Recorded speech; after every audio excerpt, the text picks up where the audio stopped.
우리는 지금 이 스가랴 4장에 기록된 스가랴 선지자가 본 7개, 개수로는 8개, 그 의미는 이제 7개로 줄여서 말씀드릴 수도 있는데요. 그 환상 중에 5번째인 순금 등대의 이상에 대해서 살펴보고 있습니다. 앞선 2시간을 통해서 이 순금 등대는 바로 교회를 상징한다라는 것을 우리가 생각을 해봤습니다.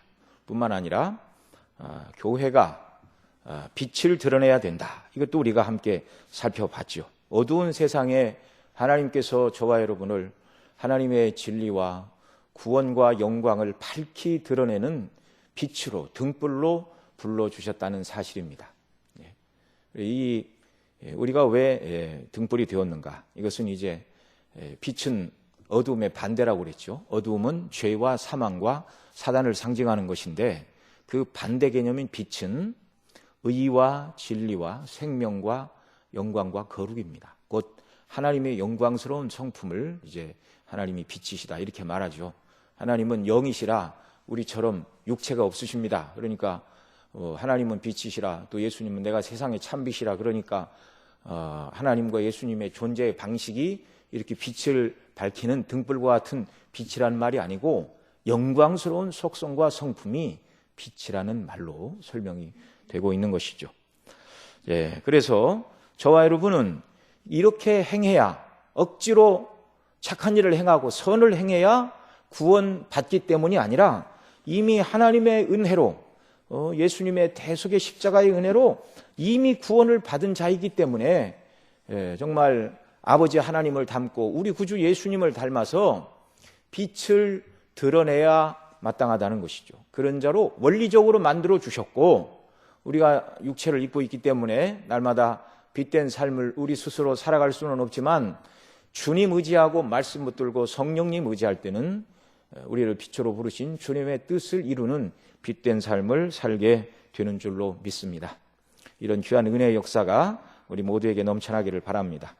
자, 이것이 이제 우리가 2시간에 걸쳐 살펴봤던 1절로 3절에 기록된 순금 등대의 환상 가운데서 얻을 수 있는 그런 교훈들이었고요. 4절에 보면 이제 우리 4절 말씀 같이 읽습니다. 내게 말하는 천사에게 물어 가로되 내 주여 이것들이 무엇입니까? 스가랴 선지자가 이 순금 등대를 봤어요. 등대 위에는 기름 그릇, 주발, 기름 그릇이 있어서 이 기름 그릇으로부터 7 등잔으로 관이 연결되어 금기름이 흘러들고, 그리고 그 기름 그릇 등대 좌우편에는 2 감람나무 가지에서 금기름이 주발로 기름 그릇으로 흘러들고, 그래서 그 주발로부터 등대로 관을 타고 기름이 흘러들어서 사람의 손이 전혀 필요치 않는 스스로 불을 밝히는 환한 등대, 이 모습을 보고 이것이 무슨 뜻입니까? 모르겠습니다. 지금 4절에서 이렇게 묻죠.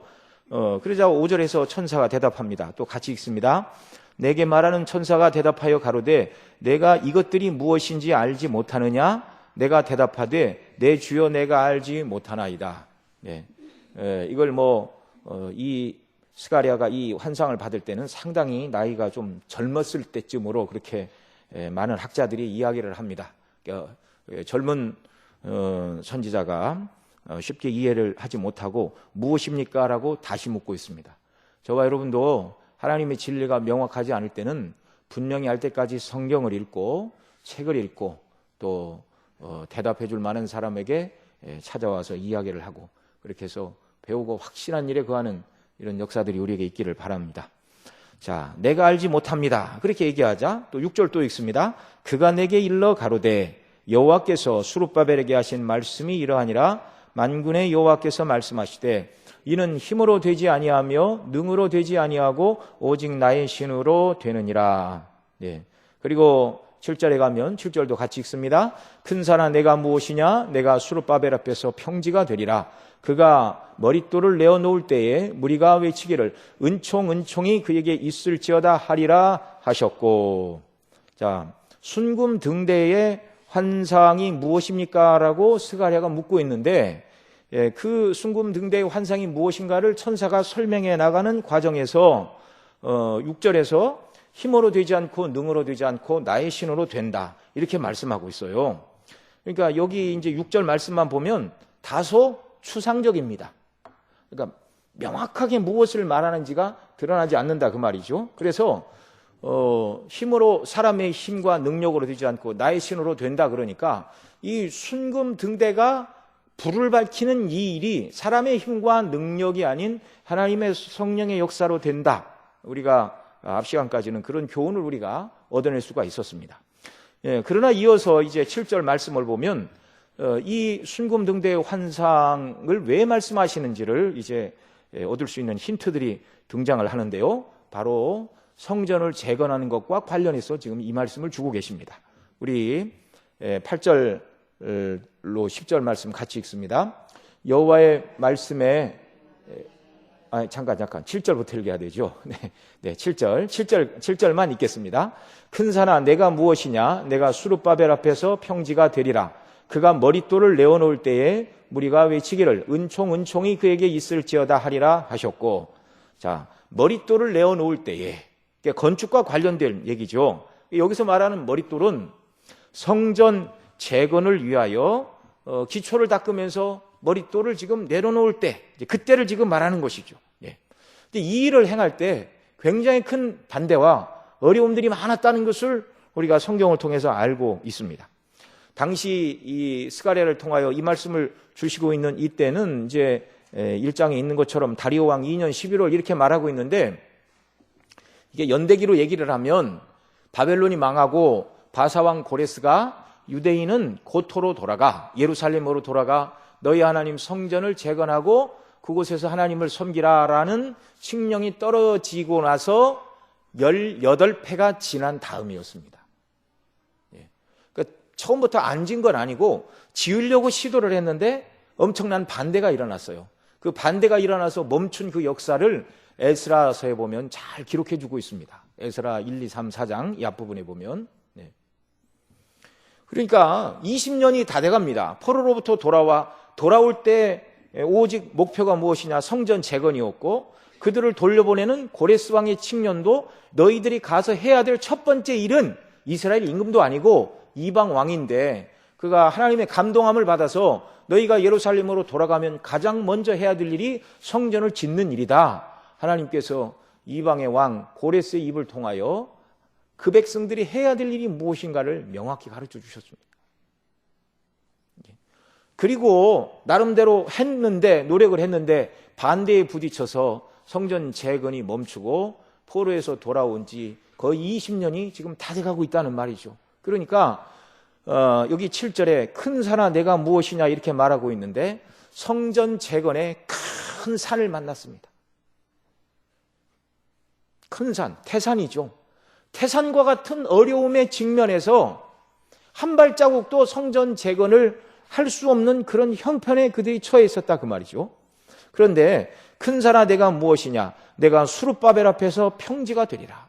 그 성전 재건을 반대하는 큰 산과 같은 문제들이 이제 다 해결돼요. 평지가 되면 뭐 사람이 지나가는데 아무런 방해가 없죠. 수룹바벨 앞에서 평지가 되리라. 여러분, 이 3장 앞부분에 네 번째 환상에서는 대제사장 여호수아가 더러운 옷을 입고 있었을 때 하나님께서 더러운 옷을 벗기고 새 아름다운 옷을 입혀주시고 머리에 정한관을 씌워주시는 그 내용을 살펴봤죠.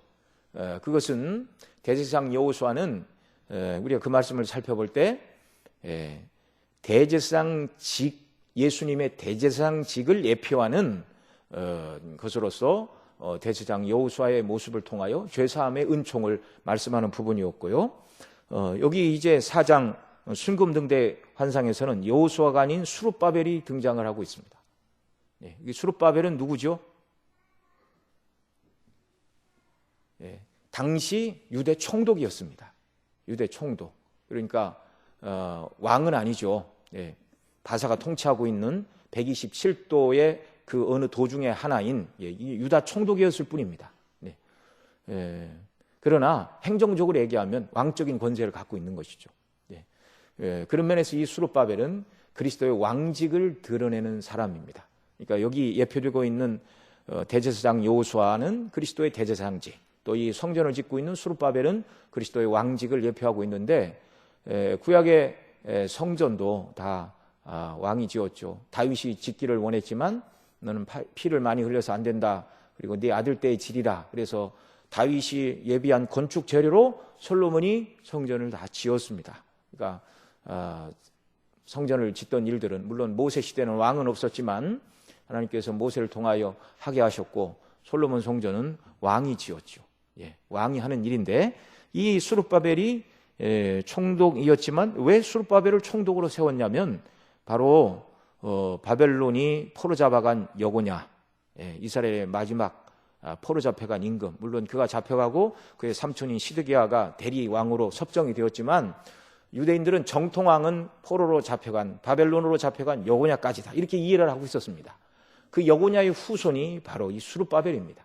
다른 말로 얘기하면 처음 성전을 지었던 솔로몬의 후손이 바로 이 수룹바벨이다, 그 말이죠.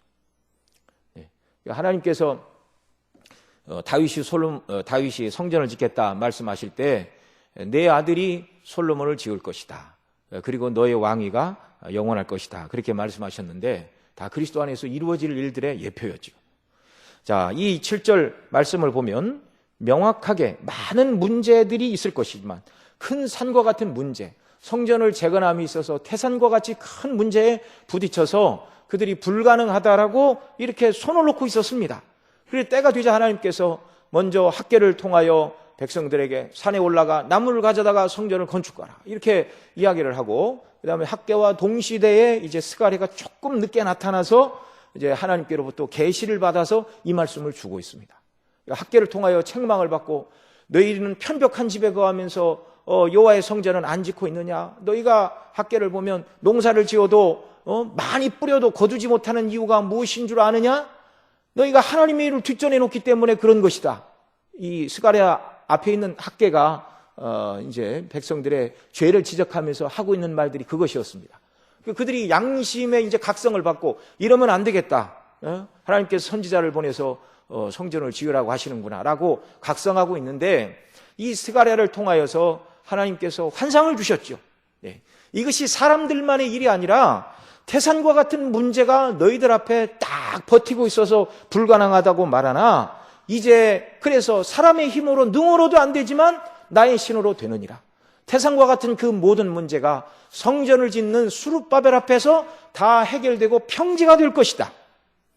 무리가 그가 머릿돌을 내어놓을 때에 무리가 외치기를 은총 은총이 그에게 있을지어다. 이제 모든 문제가 해결되고 이 수룹바벨을 통하여 성전이 재건이 될 것을 하나님께서 약속해 주시는 말씀이죠. 8절로 10절에 있는 말씀 역시 이 7절까지 했던 말씀을 다시금 설명해 주는 말씀입니다.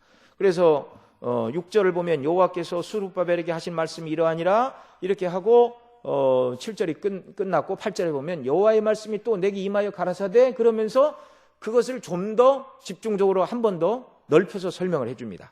9절을 보면 같이 읽습니다. 수룹바벨의 손이 이 전에 지대를 놓았은즉 그 손이 또한 그것을 마치리라 하셨나니 만군의 여호와께서 나를 너희에게 보내신 줄을 너희가 알리라 하셨느니라. 자, 이제 더 분명해졌죠. 수룹바벨의 손이 이 전은 무슨 전입니까? 성전이죠. 성전의 지대를 놓았습니다. 머릿돌을 놓았습니다. 그러니 그 손이 또한 그것을 어떻게 한다고요? 마치게 되리라.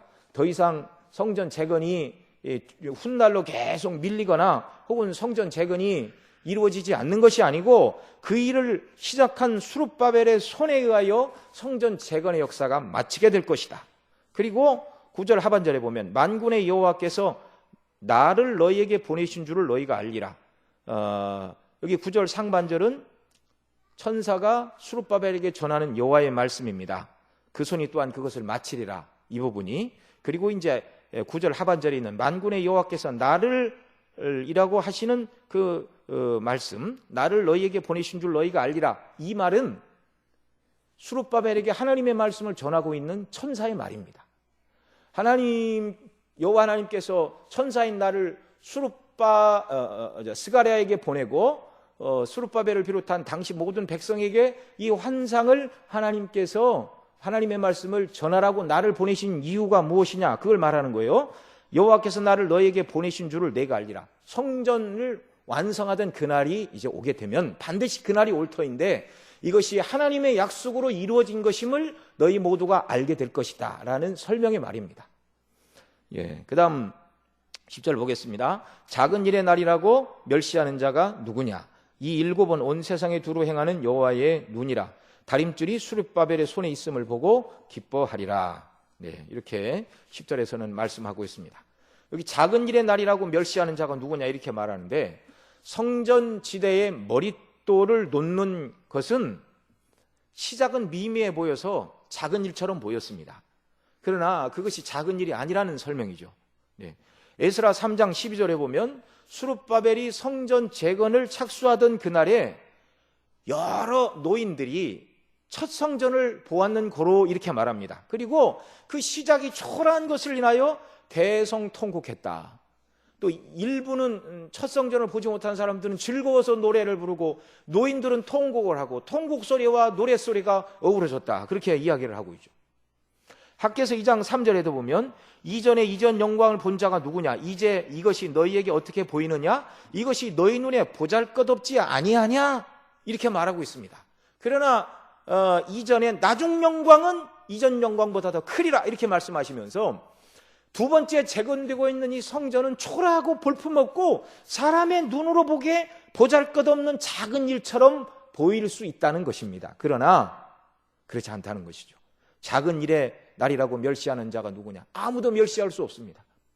이 성전은 재건이 되는 것이고 이 성전 재건은 단순히 성전 재건에만 목적이 있는 게 아닙니다. 왜냐하면 이 성전도 무너졌잖아요. 그러니까 이것은 영구한 하나님의 뜻이 아니고 솔로몬 성전 그 이전에 하나님께서 모세를 통하여 세우신 성막, 또 성막, 그 다음에 다윗의 장막, 그리고 솔로몬 성전, 또 스룹바벨 성전, 이 모든 것들이 의미하는 바는 다 참 성전이신 그리스도의 예표였습니다.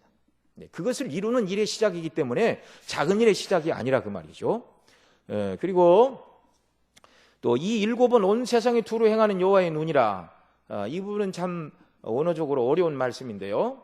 이것을 이제 읽기에 따라서는 이렇게 읽을 수도 있습니다. 이 일곱 눈이 스룹바벨의 손에 있는 다림줄을 보고 기뻐한다. 이렇게 읽을 수 있는데 이 일곱 눈은 여호와의 눈이라고 그 다음에 명백히 말씀하고 있죠. 온 세상에 두루 행하시는 여호와의 눈이라.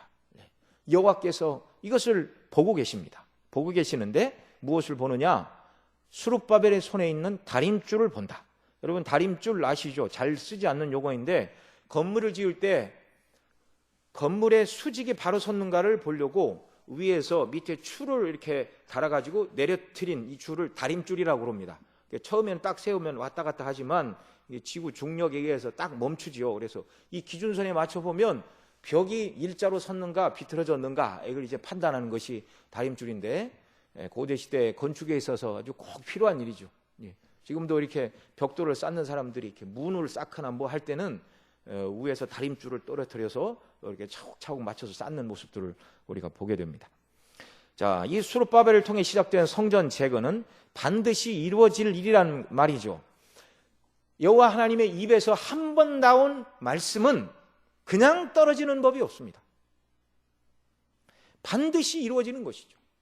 이사야 55장에 말씀하는 것처럼 비와 눈이 하늘에서 내려서 대지를 적시고 곡식들이 잘 자라게 하고 이렇게 하듯이 내 입에서 나간 말도 그냥 떨어지는 바가 없고 나의 명한 바를 반드시 이룬다. 이 전능하신 하나님의 말씀, 하나님의 말씀, 그 입의 말씀으로 6일 만에 천지와 만물을 창조하신 그 하나님의 입에서 나오신 이 말씀이 무엇입니까? 스룹바벨을 통하여 이 성전은 반드시 재건되리라. 그러니 이 일은 반드시 이루어질 일이란 말이죠.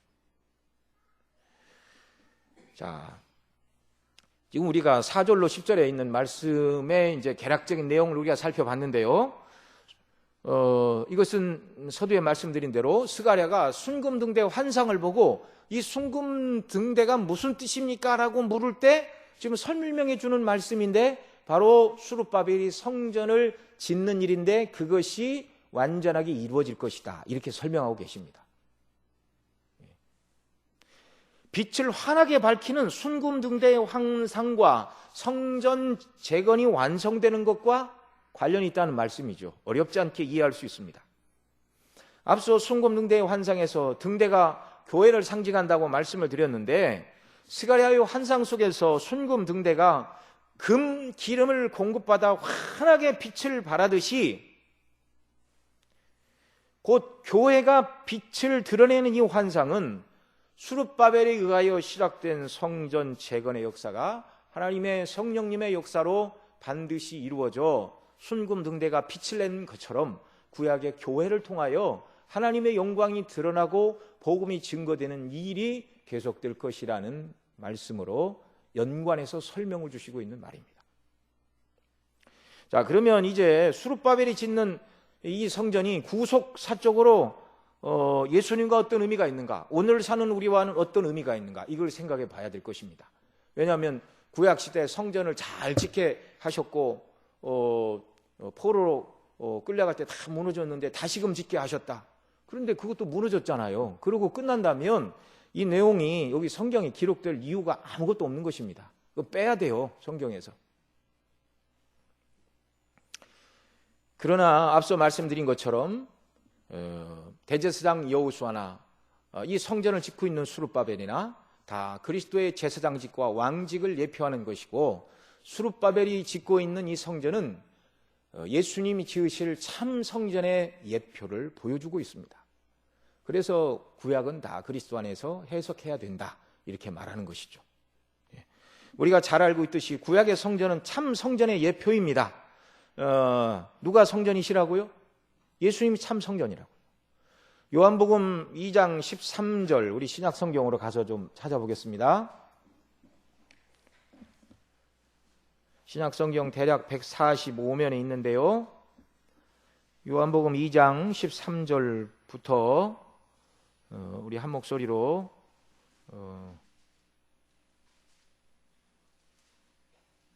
22절까지 보는데요. 제가 잠깐 멈추다 그러면 멈춰가면서 설명을 좀 드리겠습니다. 자, 13절부터 같이 읽습니다.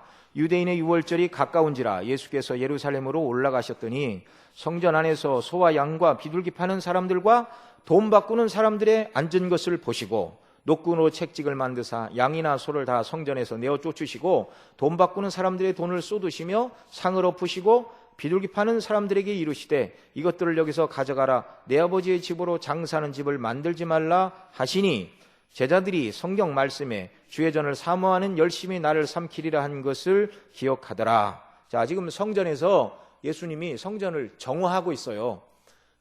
이것이 이제 요한복음에 보면 예수님 사역의 초기, 또 다른 공고한 복음서를 보면 예수님이 이제 십자가를 지시기에 앞서 한 번 더, 두 번 이 일을 행하신 것으로 우리가 여기 알 수 있는데, 참 성전을 의미하는 그 예루살렘 성전, 헤롯이 중축을 했죠. 이 수룹바벨이 지었고 헤롯이 46년간 중축한 이 성전에서 되어지는 일을 보니까 성전을 주신 의미와 아무 상관없는 일들이 벌어지고 있어요.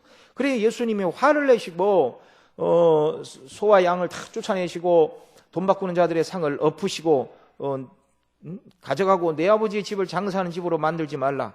그러니까 하나님의 전을 사모하는 열심으로 예수님이 지금 의분이 나셔서 이 일을 행하신 겁니다. 그리스도인은 그냥 아무 때라도 화를 안 내는 그런 바보가 아닙니다. 그리스도인도 화를 내야 되는데 언제 화를 내야 되는가?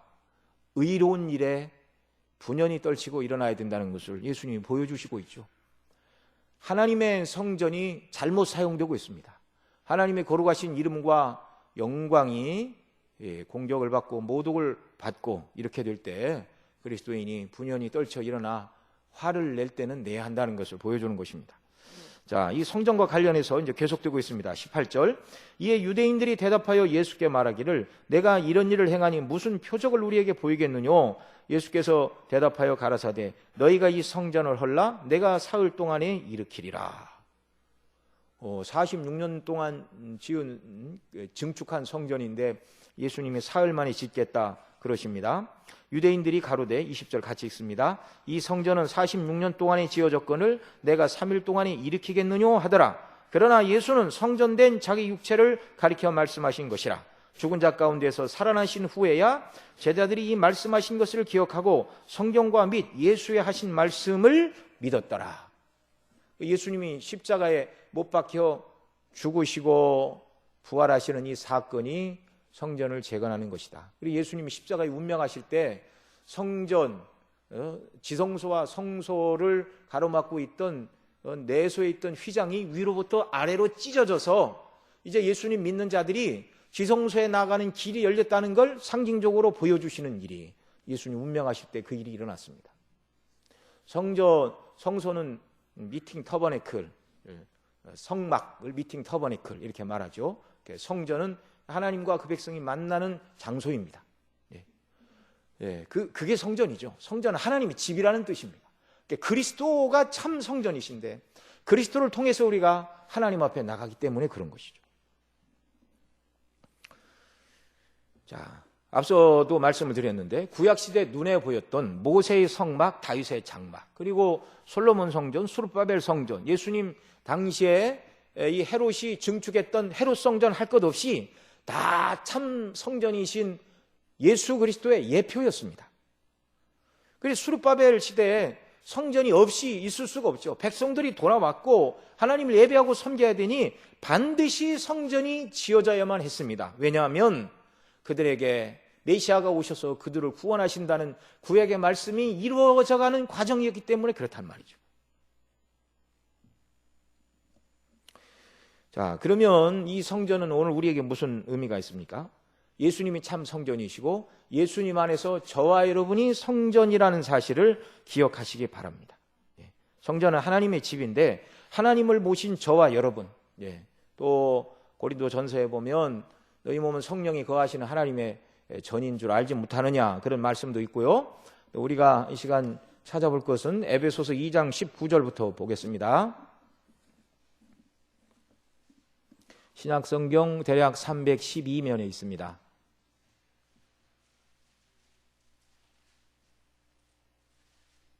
에베소서 2장 19절부터 22절까지 한 목소리로 같이 읽습니다. 그러므로 이제부터 너희가 외인도 아니요 손도 아니요 오직 성도들과 동일한 시민이요 하나님의 권속이라. 너희는 사도들과 선지자들의 터 위에 세우심을 입은 자라. 그리스도 예수께서 친히 모퉁이 돌이 되셨느니라. 자, 모퉁이 돌, 이제 건축에 비유하고 있죠. 사도와 선지자들의 터이고 그 다음에 예수님이 모퉁이 돌이고, 자, 무엇을 말씀하려 하심인가? 21절. 그 안에서 건물마다 서로 연결하여 주 안에서 성전이 되어가고 너희도 성령 안에서 하나님이 거하실 처소가 되기 위하여 예수 안에서 함께 지어져 가느니라. 예수님이 참 성전이시고 참 성전이신 예수님과 연합된 저와 여러분이 사도와 선지자들의 터 위에 그리스도를 모퉁이 돌로 삼아 지어져 가야 될 성전이라고 말씀하고 계십니다.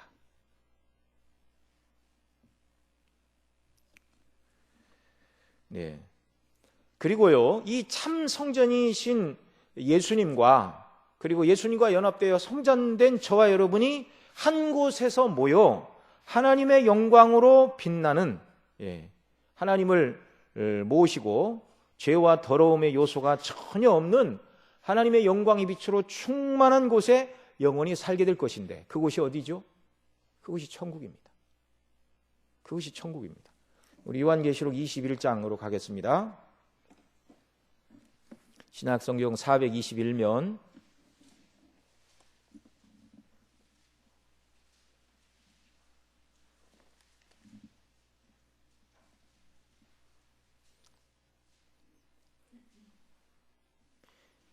(1절로) (3절까지) 같이 읽습니다. 또 내가 새하늘과 새 땅을 보니 처음 하늘과 처음 땅이 없어졌고 바다도 다시 있지 않더라. 또 내가 보매 거룩한 성 새 예루살렘이 하나님께로부터 하늘에서 내려오니 그 예비한 것이 신부가 남편을 위하여 단장한 것 같더라. 내가 들으니 보좌에서 큰 음성이 나서 가로되 보라, 하나님의 장막이 사람과 함께 있음에 하나님이 저희와 함께 거하시리니 저희는 하나님의 백성이 되고 하나님은 친히 저희와 함께 계셔서. 자, 하나님과 그 백성이 함께 있는 그곳, 그것이 영원한 하나님 나라, 참 성전이라는 것을 우리가 알게 됩니다. 거기 3절에 보면 하나님이 저희와 함께 거하시리니 저희는 하나님의 백성이 되고 하나님은 친히 저희와 함께 계셔서 이렇게 말하고 있는데요. 출애굽기 19장에 보면 하나님께서 그 백성을 구원하신 다음에 언약을 맺으시면서 언약을 맺겠느냐 그러시면서 언약을 맺으면 나는 너희 하나님이 되고 너희는 내 백성이 되리라. 그래서 그 하나님과 백성이 이제 가나안 땅에서 하나님이 그 백성을 지키시고 있는데 이것은 하나님과 그 백성이 함께 거할 천국의 모형이죠. 하나님 나라는 하나님이 우리의 하나님이 되시고 우리는 그의 백성 자녀가 되어 영원히 함께 거하는 그곳이 천국이라고 여기 말씀하고 있습니다. 그 뒤에 22절부터 23절 또 읽습니다. 요한계시록 21장 22절 23절 같이 읽습니다. 성 안에는 성전을 내가 보지 못하였으니 이는 주 하나님 곧 전능하신 이와 및 어린 양이 그 성전이심이라. 그 성은 해나 달에 비춤이 쓸데없으니 이는 하나님의 영광이 비치고 어린 양이 그 등이 되심이니라.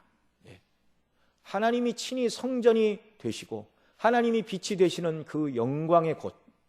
그래서 어두움, 죄, 슬픔, 염려 이것이 하나도 없는 지극히 영광스럽고 영화로운 그곳.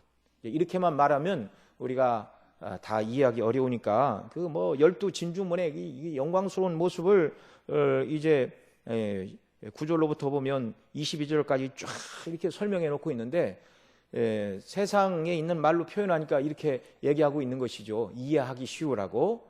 꼭 이렇다는 것이 아니고 그러면 세상에 있어서 가장 귀한 물건 상징 아닙니까? 가장 영광스럽고 좋은 그 나라. 여러분 그 앞에 4절 보겠습니다. 요한계시록 21장 4절. 자, 그 천국이 이 세상과 얼마나 다른 곳인가를 설명해 주는데요. 같이 읽습니다. 자, 3절 마지막은 하나님이 친히 저희와 함께 계셔서 어떻게 하신다고요? 4절. 모든 눈물을 그 눈에서 씻기심에 다시 사망이 없고 애통하는 것이나 곡하는 것이나 아픈 것이 다시 있지 아니하리니 처음 것들이 다 지나갔음이라. 하나님께서 모든 눈물을 그 눈에서 씻기신다. 울 일이 남았는데 그만 울어라 그런 말이 아니고 울 일이 없다 그 말입니다. 울 일이 많으셔서 이 땅에서 눈물 흘리는 것도 이 땅에서 뿐입니다. 그러니까 여러분 이 땅에서 많이 우시기 바랍니다. 자녀를 위해서 우시고 죄를 버리지 못한 이 회개함으로 인하여 우시고 주의 뜻대로 순종하지 못하는 것을 인하여 우시고 그러나 나는 왜 세상 사람처럼 잘 먹고 잘 살지 못하는가 그런 눈물이 아니라 진정으로 하나님의 뜻을 받들고 섬기기 위하여 이 땅에서는 우리가 눈물을 흘릴지라도 그 모든 흘리는 눈물의 근원까지 슬픔이 없도록 완전히 눈물을 씻기시는 영광의 나라. 그 다음 뭐가 없고요? 다시 사망이 없고 이것이 영원한 우리의 천국, 영원한 완성된 교회의 모습이 바로 이것입니다. 여러분 세상 모든 사람들이 다 이 사망 때문에 두려워하고 있죠. 죽기를 무서워하여 일생에 매여 종로를 타는 것이 이 땅을 살아가는 사람들의 가장 큰 염려거리입니다. 7살 먹은 어린아이들도요 무엇이 두렵냐 그러면 뭐 이런저런 얘기하지만 그 핵심 따지고 들어가 보면 죽는 것이 제일 무섭다고 그래요. 죽는 것이. 애통하는 것이나 곡하는 것이나 아픈 것이 다시 있지 않는 참 기쁨과 영광과 평강의 나라. 그 충만한 은혜의 나라를 하나님이 예배하셨습니다. 그것이 완전한 교회의 모습이죠. 예수님이 이 참 성전을 지금 요한복음 14장 보면 너희를 위하여 처소를 예배하러 간다 이렇게 말씀하고 계시는데 참된 승리한 교회가 하늘에 있고 그곳이 성전이고 그곳이 하나님의 영광으로 빛나는 그곳입니다. 저와 여러분이 이 땅에서 해야 될 일은 예수님 안에서 우리 자신이 성전이 되어가야 되고 또한 이 성전을 함께 짓는 자들이 되어야 됩니다. 왜냐하면 예수님 자신이 성전이었고 그 예수님이 성전을 지으신 것처럼 저와 여러분이 우리가 앞서 읽은 에베소서 2장 19절 이하에 있는 것처럼 사도와 선지자들의 터 위에 세우심을 받고 사도와 선지자들의 터는 하나님의 말씀입니다. 하나님의 말씀의 터를 잡고 그러니까 다른 데서는 교회, 주님의 몸, 하나님이 기뻐하시는 성전, 성도로 세워져 갈 수가 없어요. 세상의 윤리나 철학이 저와 여러분은 하나님의 사람 만드는 것이 아니라 오직 하나님의 말씀인 성경만이 하나님이 기뻐하시는 것이 무언가를 명백히 보여주시고 그런 사람으로 하나님의 성령의 역사로 우리를 바꿔간다는 말이죠. 저와 여러분이 정말 이런 성전의 사람으로 지어져가는 이런 역사가 정말 우리에게 있기를 바랍니다. 여러분, 우리 교회 하나님의 목적을 지향하는 교회 표에 그 5가지 실천 사항이 있는데 그 세 번째가 무엇인지 다 알고 계시겠죠? 이제 주보를 보면 그 세 번째 뭐라고 되어 있습니까? 거룩한 성소로 지어져감을 통해, 거룩한 성소로 지어져감을 통해, 거룩한 성소, 곧 하나님을 모시는 성전으로 저와 여러분이 지어져 가야 됩니다. 이건 지상에 있는 교회의 영구한 표징입니다. 하나님께서 예수님 믿은 저와 여러분을 천국으로 바로 데려가시지 않은 이유가 무엇이냐면 예수님을 닮아야 되는 성화요, 그 다음에는요 성전을 짓는 일이에요. 하나님의 교회를 짓는 일이에요. 저와 여러분이 하나님이 거하시는 성전으로 지어져 가고 또 다른 사람이 하나님이 기뻐하시는 성전으로 함께 세워가는 이 일이 저와 여러분이 이 땅에서 감당하고 해야 될 일이라는 것입니다. 이것이 그 옛날 수르바벨 시대 스가랴를 통하여 하나님께서 그 백성들에게 주셨던 말씀이라는 것이죠. 정말 하나님의 놀라운 은혜가 정말 우리에게도 임하였는데 이렇게 성전으로 지어져가는 귀한 역사, 귀한 역사. 하나님과 생명의 정말 교제를 나누고, 하나님과 생명의 교제를 나눈 사람은요, 이제 연약한 형제를 도울 수 있는 힘과 은혜가 있습니다. 왜냐하면 하나님께로부터 내가 충만히 받았기 때문에. 여러분이 먼저 주의 은혜로 충만하시고 여러분의 가정에 있는 자녀들을 하나님의 말씀과 은혜 가운데 세워나가는 역사가 있기를 바랍니다.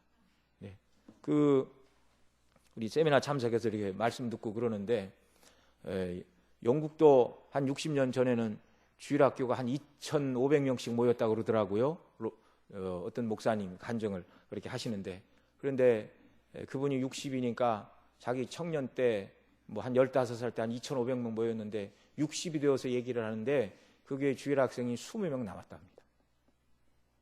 그리고 또 그 오신 강사 목사님이 본인은 뭐 어렸을 때도 한 600-700명 되는 교회에서 이렇게 쭉 자라났는데 그런데 가정에서 주일만 모여서는 안 되고 가정에서 부모들이 하나님의 말씀을 가르치고 기도하는 일을 꾸준히 하지 않으면 자녀들이 장성해서 교회를 떠나는 일을 많이 봤다고 그런 말씀을 하시더라고요.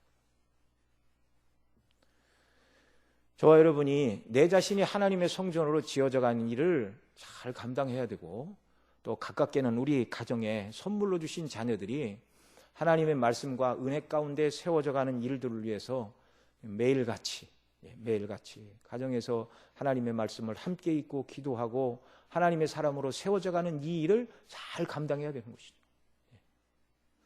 여러분, 하나님의 은혜 이외에는 다른 어떤 것도 우리를 붙들어주고 세워줄 수가 없습니다. 그래서 이제 가정 예배 어떻게 뭐 어렵게 생각하실 필요는 없고요. 그래서 뭐 혼자 계신 분들은 가정 예배를 어떻게 드리는가? 시간이 되시면 새벽 예배 나오셔도 좋고 저녁에 시간을 내서 교회로 오셔서 기도를 하시든지 각자 처소에서 성경을 읽고 기도를 하시든지 날마다 하나님의 말씀을 가까이 하고 기도하고 우리가 육신의 생명을 위하여 하루 세끼 열심히 밥을 먹는 것처럼 하나님의 말씀을 가까이 하고 말씀 통해 하나님의 성전으로 지어져 가고 주님이 주시는 이 은혜를 가지고 가정에서는 나의 자녀들, 구역에서는 구역원들, 교사들은 주일학교 학생들을 주님의 은혜 가운데 성전으로 세워가는 이 일에 참여하는 저와 여러분 모두가 될 수 있기를 바랍니다. 기도하시겠습니다.